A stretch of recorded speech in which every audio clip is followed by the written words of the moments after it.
नमस्कार, IBN 24 पर आपका स्वागत है। मैं आपके साथ मोहित गोयत। सीधी और लाइव तस्वीरें आप रोहतक से देख रहे हैं, जहां आप तस्वीरों में जिस तस्वीर को देख रहे हैं ये बिटिया जो है रोहतक के खरेटी गांव की है और 1 सितंबर की रात को इसके साथ टोहाना, रोहतक से टोहाना जो ट्रेन जाती है, उस ट्रेन में एक ऐसी दरिंदगी हुई कि इसको ट्रेन के डिब्बे से उठाकर और नीचे फेंक दिया गया, जिसमें इसकी मौत हो जाती है। इसके परिवार के लोग जो हैं वो लगातार न्याय के लिए प्रयास करें, लगातार न्याय के लिए अधिकारियों से मिल रहे हैं, लेकिन अभी तक कोई जो ठोस कदम प्रशासन की तरफ से उठाना चाहिए या इनको एक ठोस आश्वासन जो है वो मिलना चाहिए, वो अभी तक नहीं मिला है। लेकिन इस मामले में जो मुख्य आरोपी था उसको प्रशासन ने, पुलिस ने गिरफ्तार कर लिया गया। परिवार के लोग हमारे साथ हैं, उनसे हम आपकी बात करवाते हैं।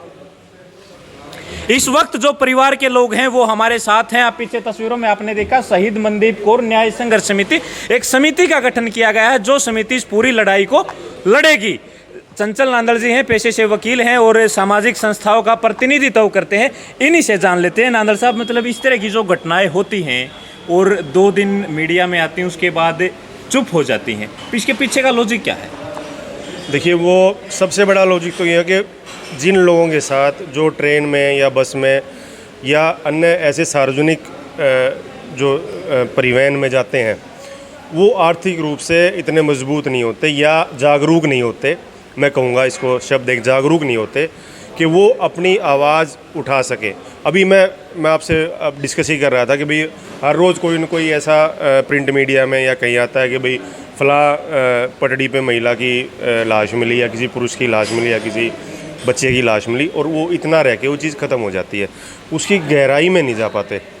और अब जब हम गहराई में गए, वो जो बेटा है 9 साल का, उसने उसको पहचाना और वो सारी बातें हुई, तो हमने सब ने मिल के एक फ़ैसला लिया कि ये बेटी बेशक से रोहतक की है, लेकिन इस बात को लेके हम इस अलग को पूरे हरियाणा में और आप लोगों के माध्यम से पूरे देश विदेश में, क्योंकि जो सोशल मीडिया है उसका कोई दायरा नहीं होता, आवाज़ यहाँ उठी है तो वो अमेरिका तक जाएगी या लंदन तक जाएगी। तो हमारी कोशिश ये है कि एक जागरूकता अभियान भी चलाएं, साथ में मनदीप कौर को न्याय भी दिलवाएं। ये नहीं कि अकेले जागरूकता ही, न्याय की लड़ाई भी साथ लड़ रहे हैं। आपने देखा होगा, आज हमने उच्चतम न्यायालय को भी एक ओपन लेटर लिखा है, हाई कोर्ट को भी ओपन लेटर लिखा है, डिस्ट्रिक्ट सेशन जज फतेहाबाद को भी ओपन लेटर लिखा है। तो ओपन लेटर लिखने का मतलब यही था कि एक न्याय की लड़ाई और एक जागरूकता की लड़ाई, और साथ में जब हम आज जागरूकता की लड़ाई एक शुरू करेंगे, उससे क्या होगा कि किसी बहन बेटी या किसी बच्चे के साथ कोई ऐसी दुर्घटना होती है तो वो चुप नहीं रहेगा, या तो आप लोगों के पास आएगा या हमारे पास आएगा। उसको एक संगठन, एक जगह मिल जाएगी आवाज़ उठाने के लिए। जैसे उदाहरण के तौर पे शिक्षण संस्थाओं की हम आवाज़ उठाते हैं, तो अब एक जगह मिल जाती है लोगों के, भी कोई गलत हो रहा होता है तो हमारे को अप्रोच करते हैं या आपको अप्रोच करते हैं आपके माध्यम से। तो इस तरह एक हम चाह रहे हैं कि इस तरह की जो एक मुहिम चले, जिससे इस तरह की कोई घटना ना हो। साथ ही जो रेलवे या अन्य परिवहन है, अब जैसे जो नई ट्रेनें आ रही, वंदे भारत है और उसमें बटन वगैरह सब लगे हुए हैं, लेकिन जो पुरानी ट्रेनें हैं जो पुराने ट्रैक्स पे चल रही हैं, जिनकी चेन ख़राब है और सिस्टम है, बलारा साहब ने बताया कि वो चेन काम नहीं करती किसी भी ट्रेन की खींचने के लिए, एक पुश बटन लगे, एक और तरह का सिस्टम चले, कैमरे लगे।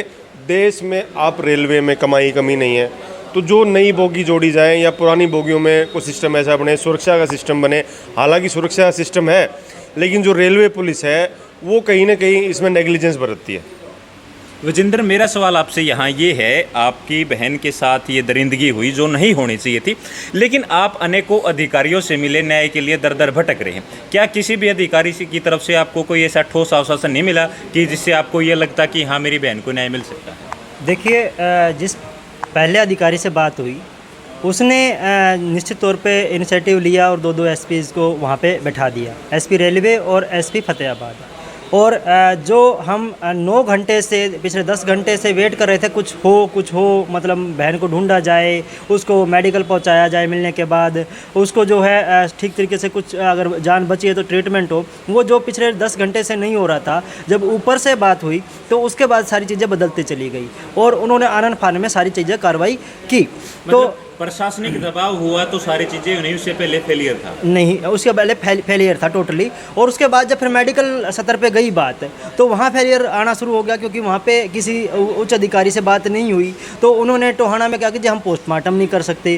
क्यों नहीं कर सकते? क्योंकि उच्च अधिकारी ने कहा था कि भाई विजेंद्र की बहन है, तो इसको कम से कम जो है कैमरे के सामने पोस्टमार्टम होगा। तो टोहाना के डॉक्टर्स ने कहा कि भाई हमारे को आदत नहीं है कैमरे के सामने पोस्टमार्टम की, उसको अग्रवा ले जाना पड़ेगा।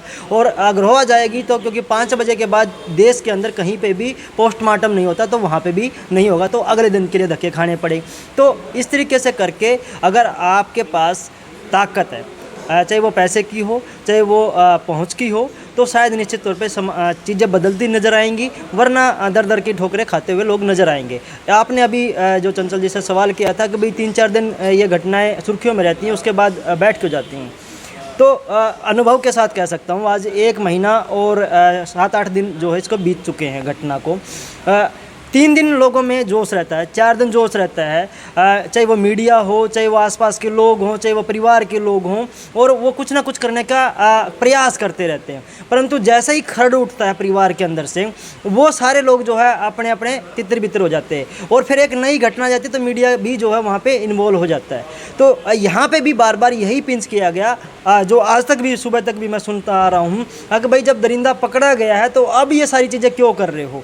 तो मैं कह रहा हूँ कि दरिंदा पकड़ा जाना कोई लास्ट नहीं है, क्योंकि हमने देखा गुजरात के अंदर वो 11 दरिंदे लोग जिन्होंने बलात्कार किया, पेट में जो है छुरा मार करके जो पेट का बच्चा था उसको बाहर निकाल दिया गया, उन्हीं को जो है बाहर बेल पे या फिर कोर्ट जेल से बाहर निकाल करके उसका सम्मान समारोह किए जा रहे हैं। हमने जो है कठुआ के अंदर देखा उन दरिंदों को लेकर के तिरंगा यात्रा निकाली जा रही हैं। तो इसीलिए हमने ये तय किया चाहे इसमें लगे साल, चाहे लगे इसमें 10 दिन, या लगे जितने मर्जी साल, हम लड़ते रहेंगे और न केवल इस मुहिम को जो है मंदीप तक सीमित रखेंगे और महिलाओं तक भी लेके जाएंगे। इसीलिए मैंने जब टोहाना के अंदर कमेटी बनाई, उसके बाद जब रोहतक बनाने की कोशिश की, तो रोहतक के साथियों ने कहा कि ये तो टोहाना का मामला है, परंतु जो समाज के प्रति समर्पित लोग थे उन्होंने कहा कि नहीं, ये टोहाना का नहीं है, रोहतक का भी मामला है। अब जब मैं कैथल में कह रहा था तो कैथल वाले कह रहे थे कि जी ये तो रोहतक और जो है टोहाना का मामला है, एक जगह की ससुराल है, एक जगह का माइक का है,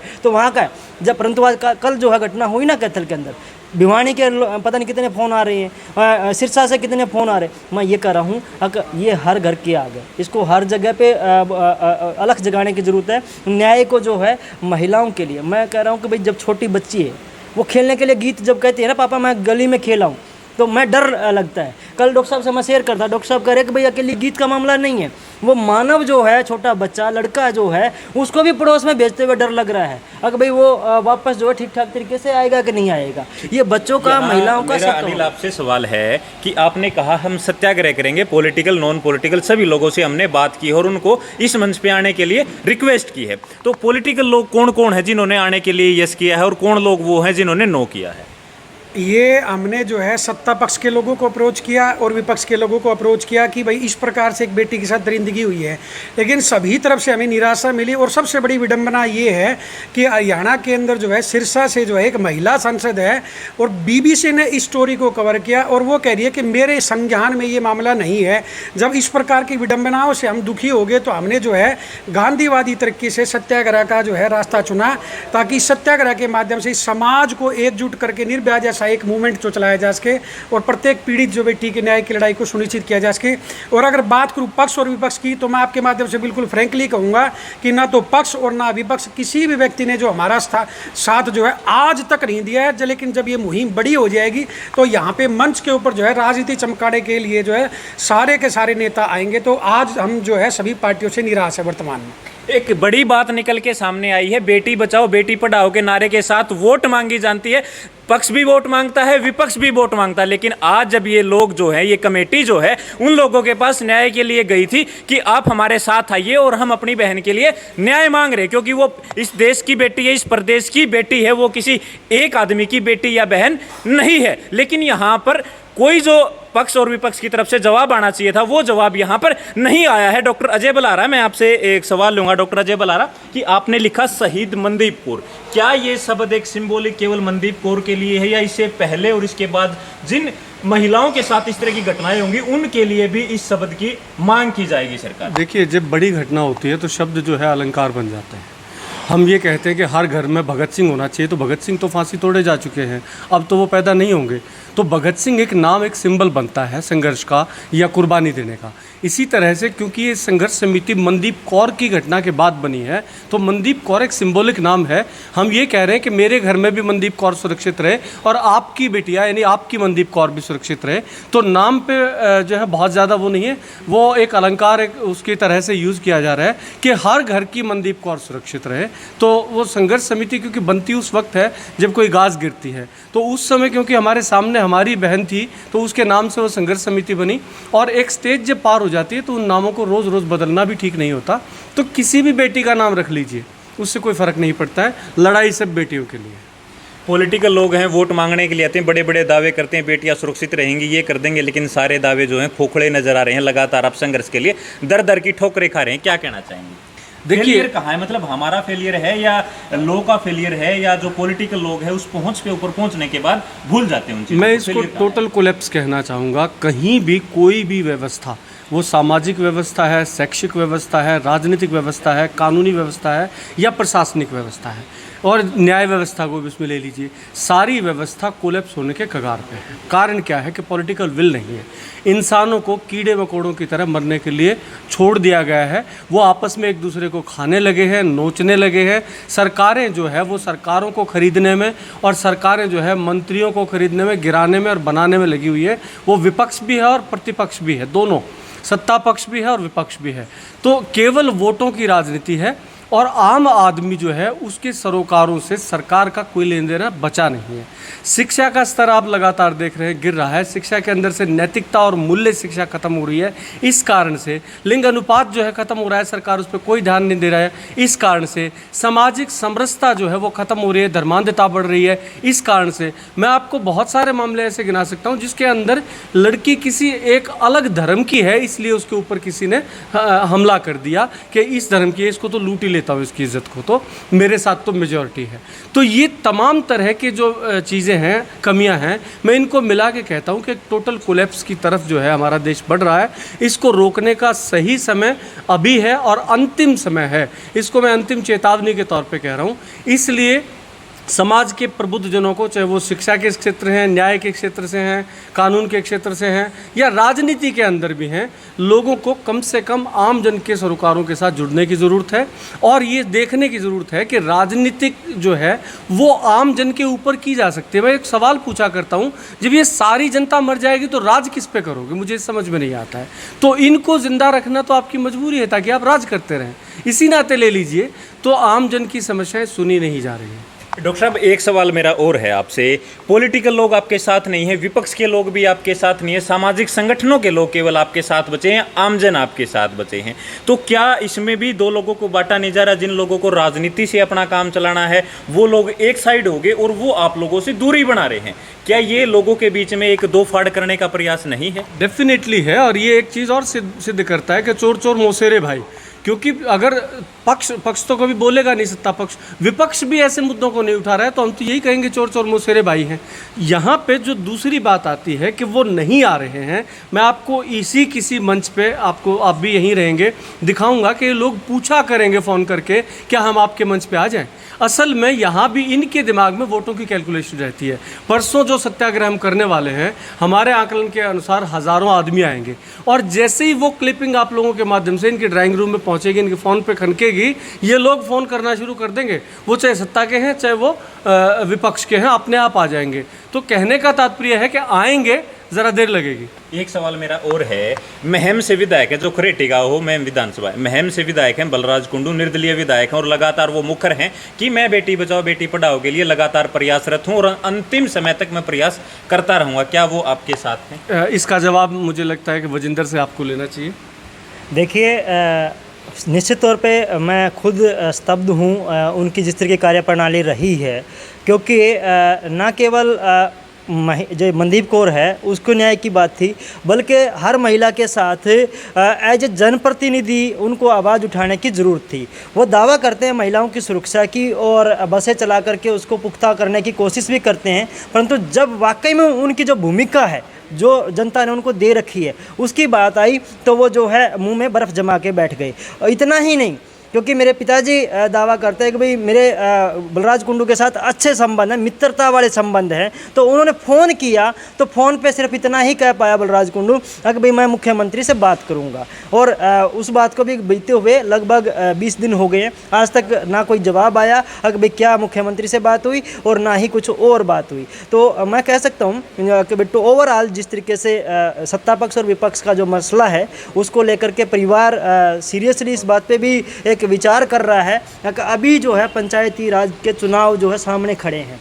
जैसे ही हमारे यहाँ पे डिक्लेयर होंगे तो परिवार जो है गांव के अंदर चुनावों का बायकाट और पूरे गांव से भी अपील करने जा रहा है कि गांव जो है इन चुनाव का बायकाट करे, क्योंकि जब सत्ता और विपक्ष दोनों ने ही इस चीज़ को सोचना ही नहीं, इसको सीरियसली लेना, आम जन के लिए कोई आवाज़ ही नहीं उठानी, तो उस वोट की राजनीति का फिर मायने क्या रह गए। इसको हम करने जा रहे हैं, इसको यहीं नहीं रोकने वाले। ये सारी समिति मिलके आदमपुर का जो चुनाव होने जा रहा है उसके अंदर भी महिला सुरक्षा को लेकर के एक आवाज़ जगाने जा रही है। अगर जब बबली की बात आई, बबली जो है मुंह फेर गया। जब सुनीता दुग्गल की बात आई, सुनीता दुग्गल जो है मुंह फेर गई।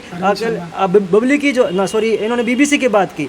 आज तक पे जो है प्राइम टाइम होता है, एनडीटीवी पे प्राइम टाइम होता है इस खबर को लेकर के, उसके बावजूद भी वो जनप्रतिनिधि होने का जो दावा करने वाली सुनीता दुग्गल है 16 दिन के बाद बीत जाने के बाद कह रही है कि मेरे से फ़ोन पे बात कर लो और मेरे को तो अभी तक पता नहीं था। मतलब IB, CID या फिर जो उनके बूथ लेवल पे लोग होते हैं, कार्यकर्ता होते हैं जिन्हें आमतौर पर चमचे या अंधभक्त कहते हैं, क्या उन्होंने किसी ने खबर ही नहीं दी इतना कुछ हो जाने के बाद भी? मोहित भाई सिर्फ बलराज कुंडू नहीं है, वहाँ से एक और पुराने विधायक आनंद सिंह डांगी, खबर उनको भी है, लेकिन वो बैठ के भी आए हैं शायद। हाँ, बैठ के भी आए हैं। लेकिन मैं कह रहा हूँ कि हम किसी पार्टी का नाम ले लो, किसी प्रतिनिधि का नाम ले लो, अब तक ना तो उन्होंने कोई समर्थन में कोई बात कही है कि हम इसकी मदद कर देंगे, आर्थिक मदद कर दें या पॉलिटिकल लड़ाई में मदद कर दें, ना कोई अखबार में अपनी स्टेटमेंट दी है कि सरकार को ये करना चाहिए वरना हम बड़ी लड़ाई लड़ेंगे। किसी तरह से कोई नहीं, पूरी तरह से हम निराश हैं इन लोगों से। इसलिए जो जन सामान्य है, जो संगठन हैं, उन लोगों के समर्थन से हम इस लड़ाई को आगे ले जा रहे हैं। डांगी साहब ने क्या जो कहा? हमारे साथ चंचल नांदल हैं जो पेशे से एडवोकेट हैं। एक सवाल इनसे, इन्होंने सुप्रीम कोर्ट के जो जस्टिस हैं उनको और जो हाई कोर्ट के जस्टिस हैं उनको और जो फतेहाबाद के जस्टिस हैं उनको एक ओपन लेटर लिखा है और फास्ट ट्रैक में चलाने की मांग की है। तो इसके पीछे मतलब चंचल साहब मैं जान सकता हूं कि भाई इसी केस को क्यों, और भी बहुत सारे केस हैं, बहुत सारे ऐसे केस आते हैं कि उनको फास्ट ट्रैक कोर्ट में चलाने की मांग होती है, फांसी की मांग होती है। देखिए मोहित जी, हमने जो लेटर लिखा है उसमें एक कॉमन लेटर लिखा है। इस केस का तो हवाला दिया ही दिया है, और भी जो अन्य केस हैं सभी को फास्ट ट्रैक कोर्ट में किया जाए, और साथ में माननीय उच्चतम न्यायालय से, क्योंकि आजकल आप देख रहे हैं कि सरकार तो कोई ऐसे कानून बना नहीं रही, उच्चतम न्यायालय ही अलग अलग फैसले दे रही है अलग अलग चीज़ों को लेके। तो हमने जो है उच्चतम न्यायालय से ये कहा है कि आप इस तरह के मामलों को लेके कोई जो कानून में जो बेस्ट से बेस्ट अमेंडमेंट हो सके वो करे, ताकि इस तरह के मामलों में पुनरावृत्ति कम हो जाए, ना हो जाए। अब देखते हैं कि उसके ऊपर क्या संज्ञान लेती हैं कोर्ट्स, क्योंकि लेटर पे अभी जैसे परसों सत्याग्रह होगा तो जितने भी लोग आएंगे सबके साइन होंगे सभी तीनों चिट्ठियों पे। उसके बाद हम वो ओपन लेटर पोस्ट कर देंगे तीनों जगह, माननीय उच्चतम न्यायालय, माननीय high court Punjab Haryana high court और डिस्ट्रिक्ट एंड सेशन जज फतेहाबाद। अनिल, आपसे एक आखिरी सवाल मैं लूँगा कि आपने जैसे कहा कि आदमपुर का जो बाई इलेक्शन है उसमें भी हम एक अलग जगाने का काम करेंगे महिला सशक्तिकरण को लेकर, और इस तरह की जो घटनाएं हो रही हैं उस पर उनसे सवाल करने के लिए, क्या इस पूरे मामले को एक पॉलिटिकल टच देने का प्रयास तो नहीं है? मोहित जी, आप जैसे ईमानदार पत्रकारों के दम पे जो है आज ये बेटियां कहीं ना कहीं कुछ बची हुई हैं, लेकिन आप जैसे पत्रकारों के द्वारा और सारे समाज को जो है आदमपुर में ले जाके सभी राजनीतिक पार्टियों से हम एक बात पूछेंगे कि क्या महिला सुरक्षा और महिला पीड़ित महिला के आश्रितों के लिए न्याय जो है इन पार्टियों के लिए कोई मुद्दा है कि नहीं है।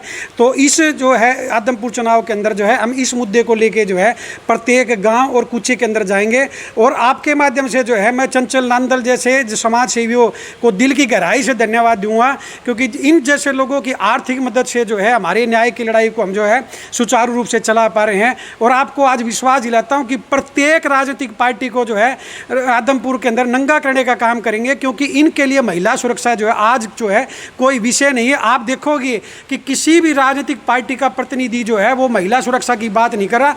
एक दूसरे के ऊपर अनर्गल जो है आरोप लगाने तक जो है सभी राजनीतिक पार्टियां सीमित है। महिला सुरक्षा जो है उनके मुद्दों में कहीं पर भी नहीं है। तो ये मैं आपको कहना चाहूँगा। तो ये संघर्ष समिति थी, शहीद मनदीप कौर संघर्ष समिति थी, इन्होंने अपनी बात रखी है और शहीद मनदीप कौर के साथ पूरे प्रदेश में जिस तरह से बेटियों के साथ इस तरह की घटनाएं होती हैं उसको लेकर ये सजग हैं और अपनी मांग उठाई है। आदमपुर के बाई इलेक्शन में भी हर पार्टी के जो प्रत्याशी हैं उनसे गांव-गांव जाके ये सवाल करेंगे कि महिला सशक्तिकरण के लिए या बेटी बचाओ बेटी पढ़ाओ का नारा आप जैसे वोट मांगने के लिए देते हैं, क्या वो धरातल पर लागू होता है। और दूसरा, जब ये सत्याग्रह कर रहे किसी भी पॉलिटिकल आदमी ने इनका साथ देने से मना कर दिया, चाहे वो सत्ता पक्ष का हो चाहे विपक्ष का हो। आप लोगों से अपील है वीडियो को ज्यादा से ज्यादा शेयर करते रहे। तस्वीरें आप IBN24 पर रोहतक से देख रहे हैं। अब यहाँ तक आ ही गए हैं तो हमारे चैनल को सब्सक्राइब जरूर करें और नीचे दिए गए बेल आइकन को जरूर दबाएं ताकि हर खबर सबसे पहले पहुंचे आप तक।